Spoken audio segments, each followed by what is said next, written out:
Hello and welcome back. It is Chit Chat with two T's. As usual, I am your host, counseling psychologist jvaldez, and today we are going to be normalizing the mental health discussion with she's one of my favorite and most specialist people. Yes, I said most specialist. Okay, she is known to I guess what would we say, the fans, the viewers, the listeners, as Khrystal Wilson, manager, head of news and current affairs at TCT. But to me, she's just my big cousin Khrystal. But welcome to the show, Khrystal. We're happy to have you. Hi, Jay. Thank you so much for having me. I'm not accustomed being on this other side. You're going to interview me today, not me. I know, correct. It's going to be amazing. Are you How's that okay gonna with? go? You going to be all right with that? What are we going to see? We're going to bring it and see. Let's go. Let's chit chat. We here. So today, starting with what's in my cup before I ask Khrystal to tell us about herself. This is my HFC PAA cup. Don't know if you could say it's my Alumni Association cup, right? I was going to save it for like somebody else, but you special, you could get it. You know, I mean, even though you went to Ivy, I'm not HFC. It's still fine. You turned out great. You turned out. We're fabulous coming out of Irie, bitch. Fabulous. We don't even wait for validation. No, we don't need it. Shots fired. So my cup, okay, and I have a little chai tea with some ginger in it today. So my throat is, giving me some beans because I've been talking a lot. So hopefully this helps soothe it. So that's what's in my cup. Literally, what is in your cup? Okay, so mommies are us have plain white cups, and while what you're having sounds very pretty and very sophisticated, mommies thrive on coffee. It's just coffee. It doesn't matter what time of If you will. I am coffee sipping while we chat. Yep. Hashtag addiction, but that's okay. That's all right. That's fine. And what do you have on your cup? Is there anything special? No, nothing special. Plain white. Please don't ask me to turn it around. That'll be a whole other discussion. But let's just say mommies need. There are quotes. I love quotes. I love impactful quotes. And this cup, it's not appropriate for discussion. It makes white impact. We will just keep it. I love plain white coffee mugs. Thank you. And what else would you like to tell us about yourself besides the fact that you love plain white coffee mugs? What can I tell you about myself? I am perpetually tired because I am a mommy of 3 fantastic children. Toot in my own horn here. That's right. Wife of, I think, the world's most supportive and amazing guy. Yeah, so wife and mommy, and I wherever I go, I try to bring the vibes. Sorry, I'm not about monotony and switch it up wherever I go. So light up the room, bring the vibes kind of person. So yeah, and while even I am in my esteemed role of leading the team at TTT's newsroom, I'm proud of you. Thank you. Oh my gosh, it's still so new. I think I have a pretty good relationship with the team. I feel supported. I feel encouraged to be the best that I can be and to give the best that I can possibly give to the establishment. And I guess we'll see where it goes. So yeah. We will. God is good and it's going to be amazing. Yes. I already know. Claiming that. Thank you. So that is what is going on with you. Wow, she just covered actually what's in her cup literally and figuratively without even knowing it. So good job. So I guess we're moving on. So our next segment, which is what boils your water? I mean, there's so many things happening, and of course, somebody being in journalism, you kind of get a lot of what might upset most people, like firsthand, because there's so many things going on in the country, and of course, reporting the news, you're usually one of the first people to know. So tell us, whether it is professionally or personally, what boils your water? What is your pet peeve of late? What's happening? All right, I'll share with you. There's a line that I've sadly been using within recent times, and my husband has asked me to, try not to say those things, but it's how I feel sometimes. sometimes I feel like I don't like people. And that is in a very holistic sense. Yeah. Only because I really find some people are the spirit and the souls ugly, Yeah. wickedness and unfairness. So when I see people being treated unfairly, or it tugs at my heartstrings when people don't have food. I know the struggle Yeah. is real, So when I hear Yeah. when I people don't have money to buy food, or a family in need, or when, well, I am not able to really cover those stories anymore. But when things involve children, whether they're Yeah. hurt or whether they die, accidentally or otherwise, those are the things. I don't know if it's enough to refer to it as boiling my water, but girl, I'll break down and cry. Yeah. It rips my heart out, and I don't deal with those things very well. So I try to encourage, just practice being kind. I'm a huge advocate for that, be it at home with my family or outside. Give whatever you could, even to whomever you think is going to use it for, Whatever reasons that purposes. you don't consider along the lines of your values. Just Mhm. give if you can, give when you can. And sometimes you have to do without in order to afford somebody else the opportunity to eat a food, you know. Literally. Yeah. So yeah, that those things boil my water, because I feel that as people, as humans, we know better, most of us, and we choose not to To do do better or to better. practice what we know is, Yeah. better for anybody else. We selfish, and We're selfish we people. yeah we selfish, and we don't consider others. And I know I'm not sitting on this side, and I am not going to pretend that I'm perfect. I know that there are times that I messed up and I slip up, but I remembered, and I said, I feel I could have handled that differently. Yeah. The next person, I will try again. I'll try and redeem myself and do better. But yeah, girl, things like that I don't deal with very well. So yeah. Yeah. And that's important. That's the most important thing I think you said there, because sometimes we recognize, okay, I probably messed up. But then we're like, well, it's already done. Like there's no commitment to say, well, okay, that wasn't the right thing to do. Moving forward, I'm gonna aim to be better.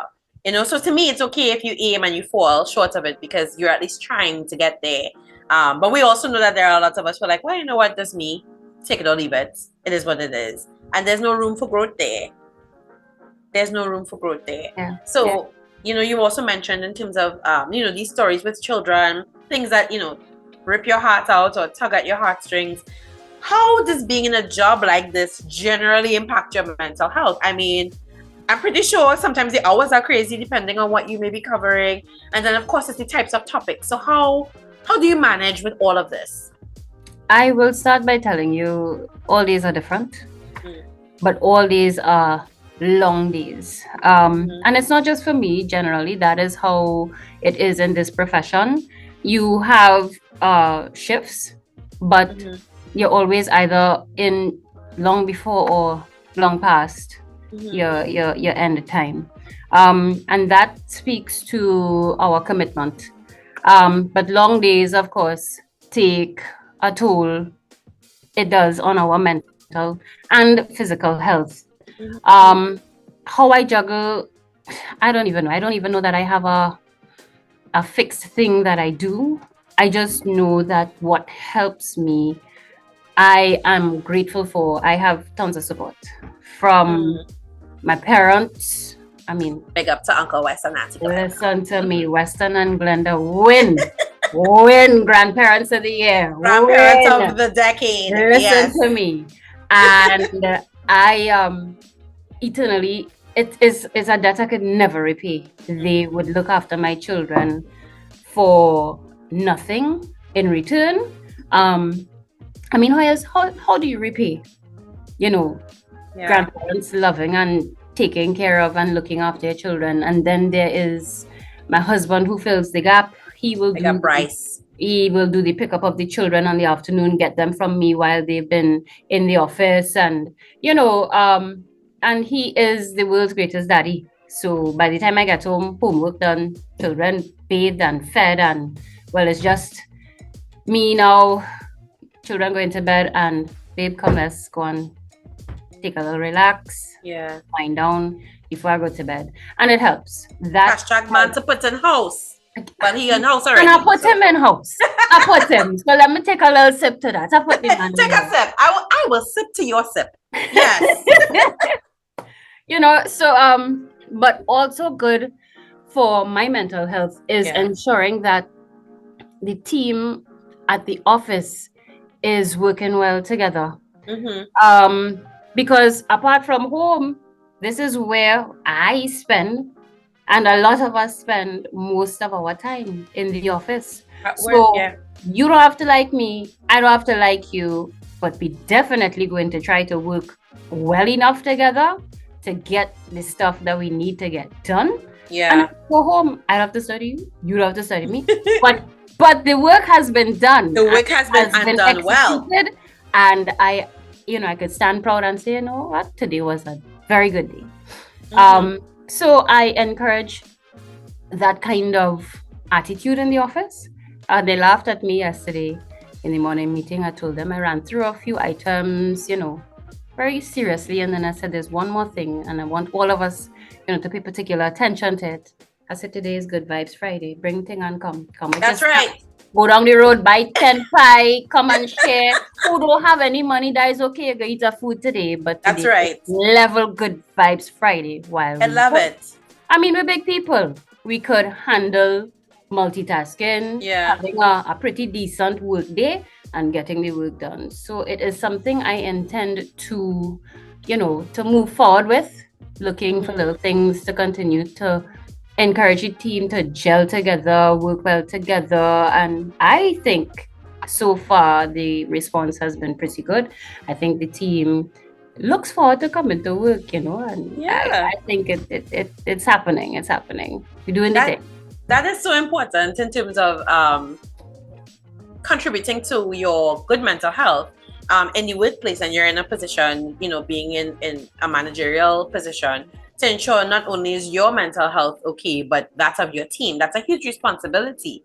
But in the end, it actually helps you to ensure that your product is good. Yes. The good one. Yes. I think it seems to be impacting the product. People are encouraged to work. They don't feel like they don't want to be here. At least that's not what I'm getting. I'm getting good responses. I'm getting story ideas coming, juices flowing, So I see the results. I am seeing it bearing fruit, and I could only go up from here. I think so.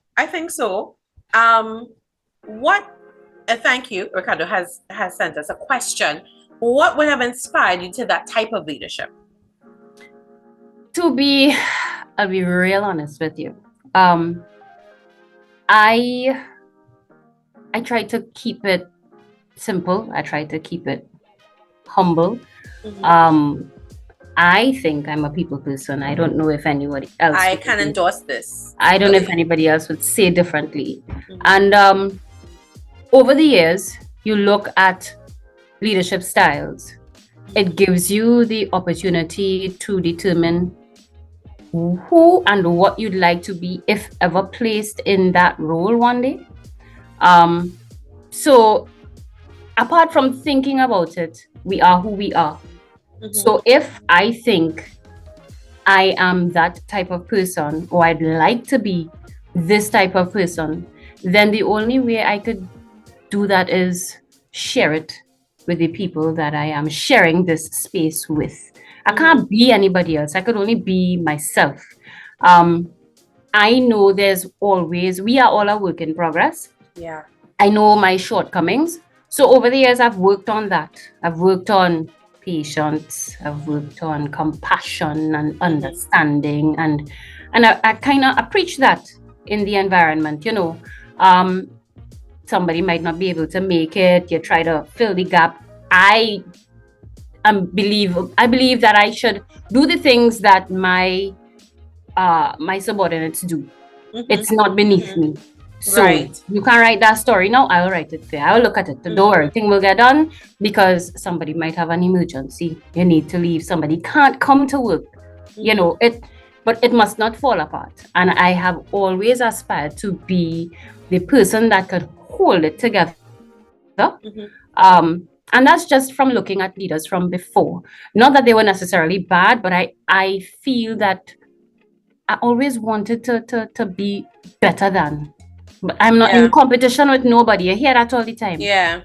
How can I be a better person? I want to be better at being me. I'm not going to try to outdo you or upstage you. How can I be better? And I push that every day. And I'm hoping that it continues to impact the team. I love that. I think you're building on a foundation that was already set, but you recognize that there are gaps and you're attempting to fill that as well. I think that's beautiful. And how did you, because this is, a bit of a follow-up question. What would have inspired you to get into journalism to begin with? There's a long short story. I always like people business. But to tie that in, I always loved writing. Right. I did not know that. And I think not the writing part. Because of the home I grew up in, storytelling, whether or not I want to acknowledge it, but storytelling was always a huge part of that. Correct. Daddy is a storyteller, no doubt about it. So I think I got that from Daddy. It comes very naturally. So I kind of combined the two. So in growing up, I ain't going to sell out my age here. Everybody will guess. Everybody knows you're 25 though. I grew up forever 21. What is it with you? 25. Help you out, sis. I grew up looking at Alison Hennessy. Oh yeah, rest in peace. Her professionalism, her ease, her humility.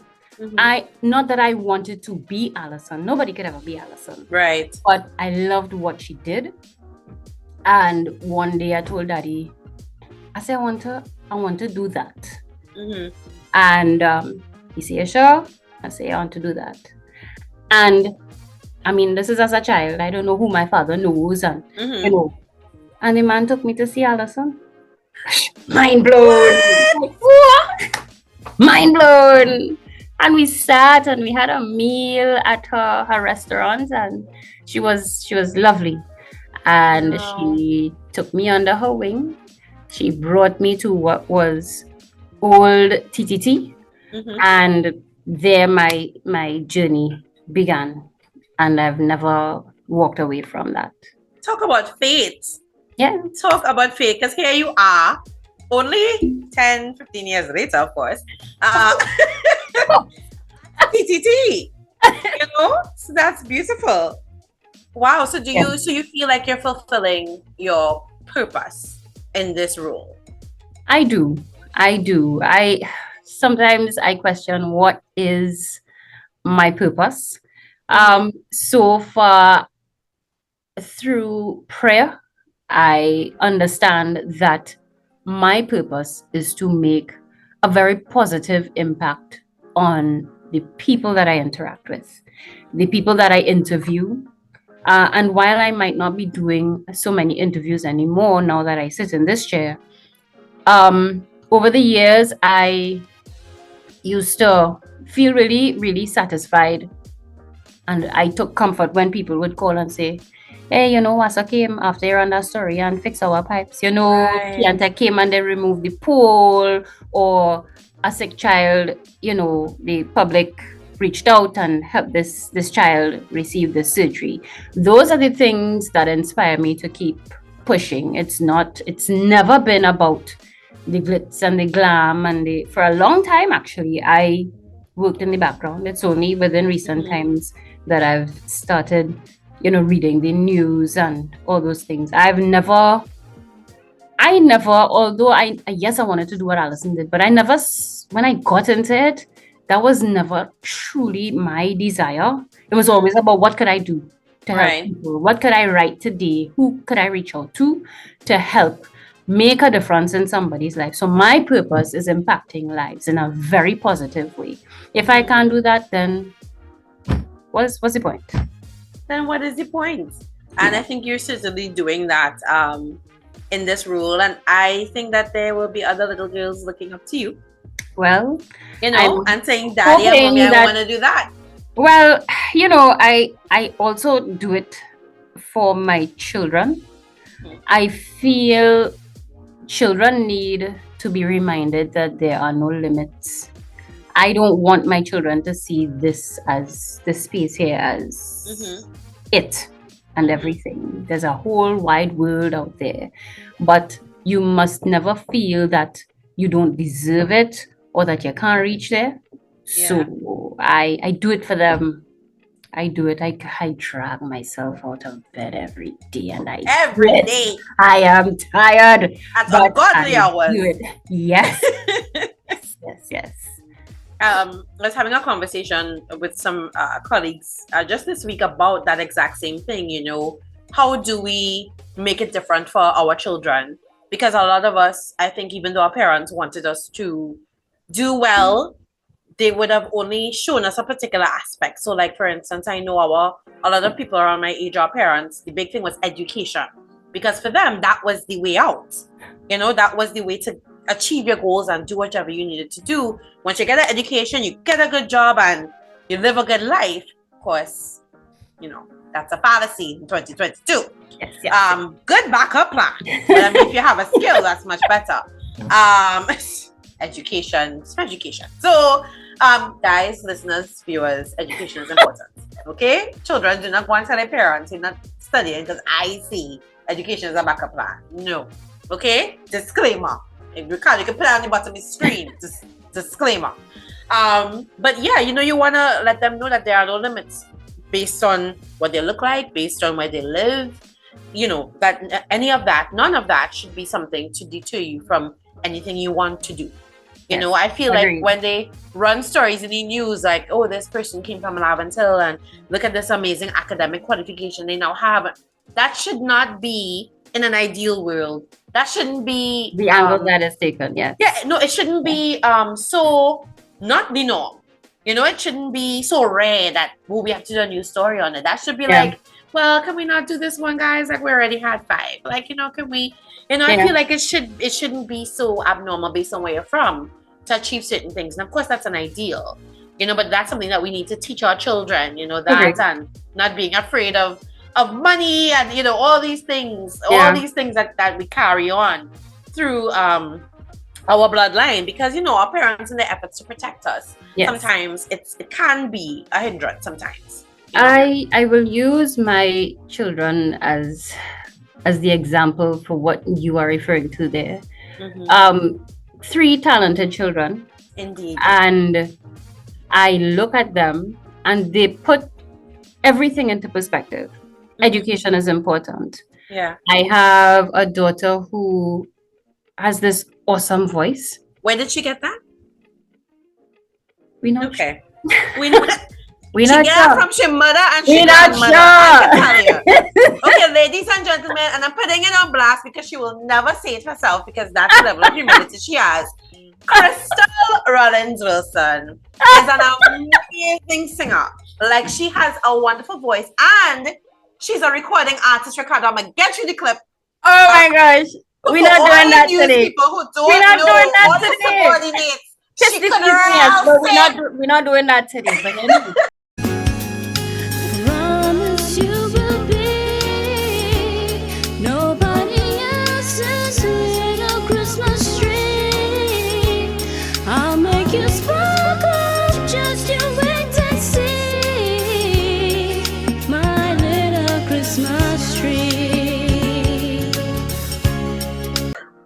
What I was discussing, my children. So I have a daughter who is very talented. She has this amazing voice. And very recently, so we're there and we're pushing her, you know, join the choir, ting, and realizing something is off. You know, we pushing, but she not really pushing. Pull back.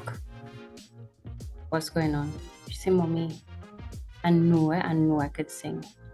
Daddy, I know I could sing. But you all know I want to be an author. Where did she get that? Well, that's amazing. But the thing is, we had to pull back as parents to say Yeah. we didn't pay enough attention. And if this is the support that she needs, she says it's not that she wants to sing, but she also Yeah. needs the support along those lines. And we have had to switch gears, and we have seen the difference. Oh my gosh, the child is amazing. My first boy, artist, fine art, graphic art, animation, you Artsy name art. it, artist. Yeah. You also, I didn't see that coming, but this is where we are. And he says to me the other day, he said, he and his sister discussing where they're going to go to university. He's like, well, I probably don't need to go to university because I could be self-employed, and I just don't. Factual facts. So in my heart, I'm like, what you mean you're not going to university? We had to do this thing. Always tell him, and I'm there with him, and I'm chugging now because I'm like, babe, we have to get past SEA. You have to do the exam. And he's like, why? He said, Miss asked us what we wanted to be the other day, and I'm already an animator. I'm like, oh boy. Listen, boy, we have to do the exam though. We really need to pass this. So working with him, and of course, the last has already, I think, a PhD in naughtiness. Yes. But we're going to see where he is going. Beautiful child. I think he might be onto art as well. I see him sketching and drawing and doing the things that his brother does, but he's quite good too. So it puts everything into perspective. Yes, education is important, and then I'm not even going to follow that up with a but. I just know that as a parent, that I need to understand who my children are as individuals and give the necessary support as they continue to grow and find themselves. I am not going to force this, you have to be a doctor, you have to be a lawyer, you have to get this big, incredible job to make it in this life, because what they probably what they will become is unhappy. And I want them to be happy. I think they are already beautiful people. And I always say that is our gift to the world. If I've done nothing in this life, we have contributed 3 beautiful people. They are kind, they are good friends, they're compassionate and they're caring. So I think that we're doing okay in terms of this parenting thing. So far so good. Most days I feel like we're winging it, but I think we get gentle reminders. That's that the general consensus of most parents. They're pretty much winging it. Every day is a new day, a new experience, and I guess that's the scary part, but the beautiful part of it as well. That you just don't know, and you do the best that you can. Of course, you do the best that you can, and I think that's also important for mental health, because it's never too early to start discussing that. You know, so for your children, knowing that you're trying to create this environment where they cannot be stressed. Yes. Because of your expectations of them. Because a lot of children, especially those raised in SEA, that's a huge part of the stress that they feel. Yes. I don't want to disappoint my parents. Will they look at me differently if I don't pass in my first choice? Like, what does, all of the stress that comes with it from parents, from society, all of it. So I think even the fact that you're saying, it's okay if at this point in time, what you want to do is non-traditional, and I use that term loosely because those things are becoming more mainstream now. Right? It's becoming way more acceptable to say, I want to be an artist than it was probably 10, 20 years ago. Yes. So I think that's important for them and for you that you're encouraging that. So yes, I truly believe that they need to accept themselves for who they are. No pressure from us at all. I remember and that's the first time for us when we dabbled with SEA. That was with my daughter. And she had set in her heart this first choice school. Now we said that, you sure that's where you want to go? She said yes. Sure. Now in the back of my mind, I didn't know, considering the kind of child that she is, and this had nothing to do with academics. This had everything to do with her talents and her personality, if that was the right place for her. She passed for her second choice. And I cannot tell you how perfect an institution it is for her. She fit. She Mhm. fit. It's Mhm. perfect. But then again, that's God. God That's doesn't make only God. I'm telling you, mistakes. He God doesn't make don't make mistakes. He mistakes. doesn't make So there mistakes. was no disappointment on our part, and she Yeah. understood when we had that conversation. And that's another thing that we practice at home. We talk. I mean, Yeah. I think I talk a lot. So having conversations at home with the family is a real easy thing. We're very open. We're Mhm. very honest.